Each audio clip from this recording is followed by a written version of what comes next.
Всем привет! Это снова Жека, и мы сейчас находимся в столице Канарских островов, в городе Санта-Крус. И сегодня мы с моей девушкой решили поехать в небольшое путешествие на соседний остров. И по традиции, в самое интересное путешествие мы хотим взять тебя с собой. Посмотри, какой рассвет!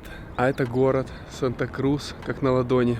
Так вот, по традиции мы хотим взять тебя с собой, и по дороге мы поговорим про привычки, до мельчайших деталей разберемся, что вообще такое привычка и как вырабатывать хорошие, полезные привычки и избавляться от плохих. И к концу этого видео мы разберемся, почему мы делаем то, что мы делаем, и как это изменить. Если тебе нравится контент, который я выпускаю на этом канале, то, пожалуйста, не забывай ставить лайки, для меня это очень важно.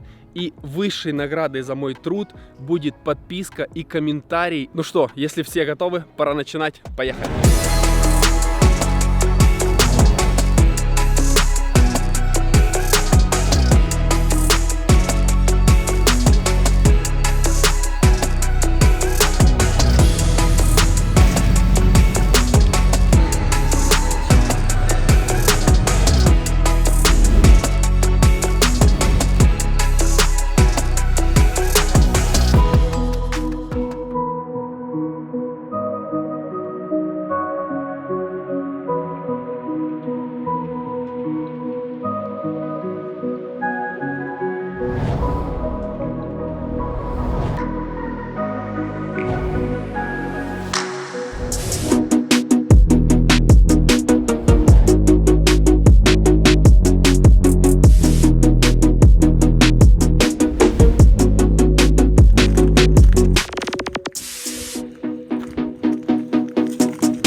Ну вот мы и прибыли на остров Ля Гомера. Атмосфера, конечно, нереальная. Здесь настолько тихо, спокойно, что слышишь свой внутренний голос намного сильнее, чем обычно. Давай продолжим сегодняшнюю тему. На самом деле привычка — это явление очень интересное, которое нам может как помогать, так и мешать. И если понимать, как они работают, то можно взять над ними контроль и достигать любую цель, которую ты захочешь. То, что мы делаем сразу после пробуждения, как мы реагируем на изменения погодных условий, как часто мы занимаемся спортом, как организовываем свою работу и как тратим деньги, это все не более чем наши привычки. По данным научных исследований, наша жизнь состоит на 40% из привычек. То есть это не наши осознанные решения, а автоматические действия. И эти действия очень сильно влияют на наше здоровье, нашу энергию, на нашу финансовую стабильность и, как следствие, на наше счастье. Еще Аристотель пытался понять, что такое привычка, но только за последние 20 лет ученые выяснили, что это такое, и самое важное, как их изменить.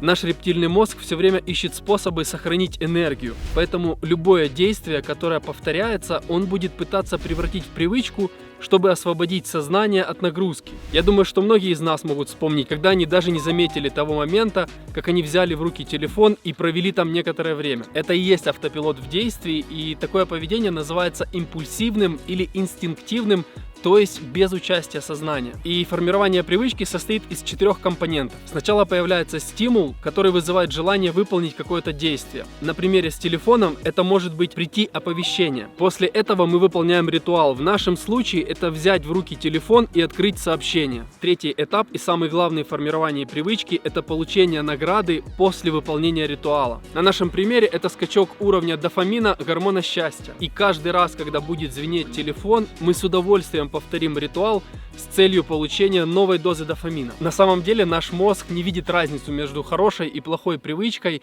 и он будет всяческими способами пытаться получить награду после выполнения ритуала. Но есть и хорошие новости. Привычки — это не приговор. Мы можем научиться игнорировать те, которые нам мешают, и даже заменять на те, которые нас делают более счастливыми. Мы сейчас едем в одно очень интересное и мистическое место и возьмем тебя с собой. Поехали!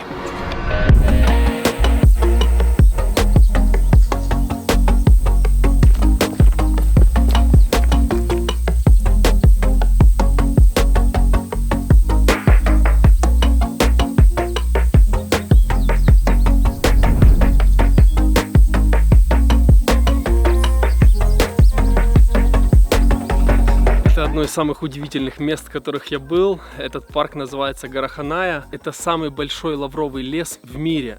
Я думаю, что многие из нас знают, зачем вырабатывать полезные привычки, но на всякий случай хотелось бы поговорить об этом поподробнее. Ну, во-первых, полезные привычки, такие как регулярное занятие спортом, ложиться спать и просыпаться в одно и то же время, они придают энергию. Есть привычки, например, как благодарности и медитации, которые помогают нам находиться в моменте и являются натуральным антидепрессантом, которые делают нас счастливее. Кроме этого, любая активность, которую мы повторяем определенное количество времени, освобождает наше сознание, и нам не нужно прилагать к ней большое количество усилий. Так как же выработать привычку? Давай раз и навсегда в этом разберемся. Мы уже знаем, что формирование привычки состоит из 4 этапов. Есть стимул или триггер, который начинает цепочку. Второй – это выполнение действий, то есть ритуал. Третий этап – это получение награды. И четвертый – это повторение этого действия. То есть, если ты, например, хочешь заниматься спортом, то первое, что тебе нужно сделать, это определить самый простой триггер, который будет стимулировать тебя идти на тренировку. Это может быть напоминание в телефоне, или ты можешь с вечера положить спортивную одежду на видное место. То есть четко определить стимул, который будет запускать эту цепочку твоей полезной привычки. Затем тебе нужно будет выполнить ритуал, то есть пойти позаниматься спортом. Без этого никак. После этого нужно будет определить награду, которую ты себе сделаешь. Это может быть вкусный завтрак или чашка ароматного какао. Мне, например, раньше очень нравилось пить протеиновый коктейль на кокосовом или миндальном молоке. И я его пил только после тренировки. Затем через несколько дней, когда твое тело восстановится, повторить эту цепочку со стимулом, ритуалом и наградой. Через несколько недель после тренировок ты почувствуешь награду в виде эндорфинов и дофамина. Это сделает твою привычку еще сильнее. Период, после которого привычка становится автоматической, зависит от частоты ритуала. Если это ежедневное занятие, то обычно хватает 21 день, но если это 2 или 3 раза в неделю, то тебе понадобится немного больше времени. А какую привычку ты хочешь выработать, чтобы становиться счастливее?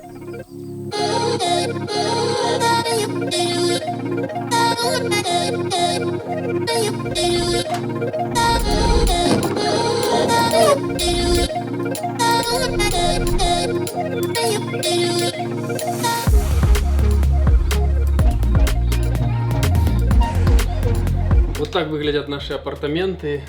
Атмосфера просто нереальная, а вид просто прекрасный.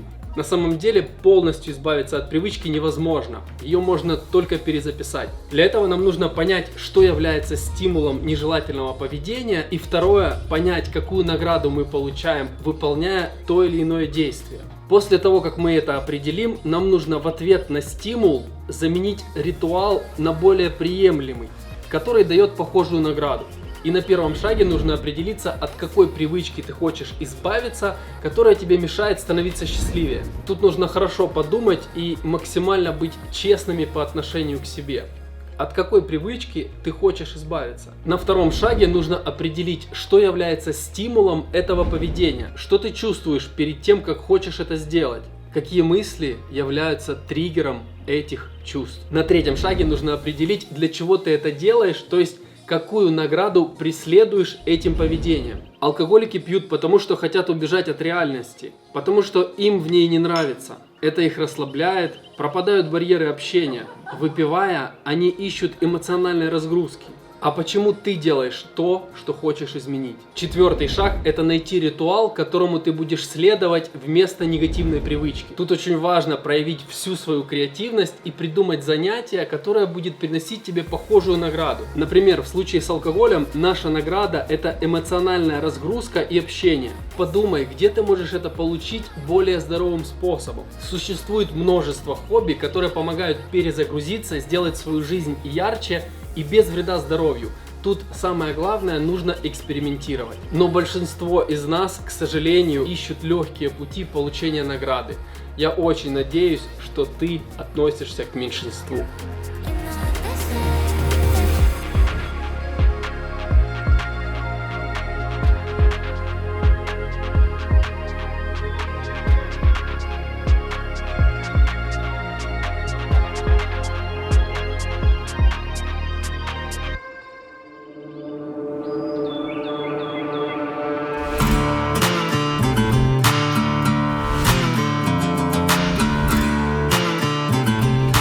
Raising you.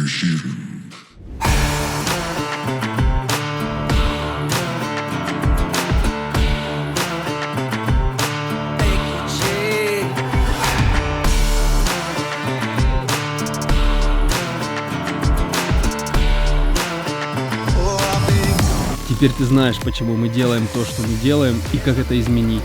Но эти знания бесполезны без практического применения. Только с помощью конкретных действий ты сможешь изменить себя и свои привычки. Мы на 40% состоим из привычек. Это неосознанные решения, а просто повторяющиеся действия, которые не всегда идут нам на пользу. Изменения одной привычки влекут за собой позитивные изменения во всей жизни. Если мы сможем преодолеть страх, то эта победа помогает быть бесстрашными в других сферах нашей жизни. Позитивное мышление – это привычка. Наслаждаться моментом – это тоже привычка. Вести себя как ребенок – тоже привычка. И все эти привычки нам помогают становиться счастливее. Когда ты решишься измениться в лучшую сторону, помни, что каждый день тебя будут окружать соблазны вернуться и остаться тем человеком, которым ты был.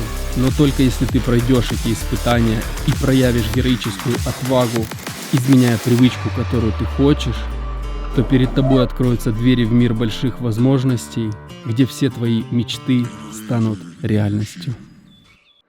Мы уже находимся на корабле на обратном пути на Тенерифе. И чтобы подытожить сегодняшнее видео, хотелось бы сказать, что мы способны на больше, чем мы думаем. Мы можем влиять на то, как мы мыслим, на то, как чувствуем и то, как видим этот мир. И если мы научимся менять свои привычки, то мы сможем менять свою жизнь в лучшую сторону. И если тебе нужна помощь специалиста в области трансформации привычек, постановки и достижению целей, а также сделать свою жизнь счастливее, я оставлю ссылку в описании под этим видео. Первая 30-минутная сессия бесплатная, на которой ты поймешь себя глубже и осознаешь то, чего на самом деле хочешь и как к этому прийти. Наше мини-путешествие подходит к концу. Всем спасибо, кто был с нами. Увидимся в следующем видео. Пока!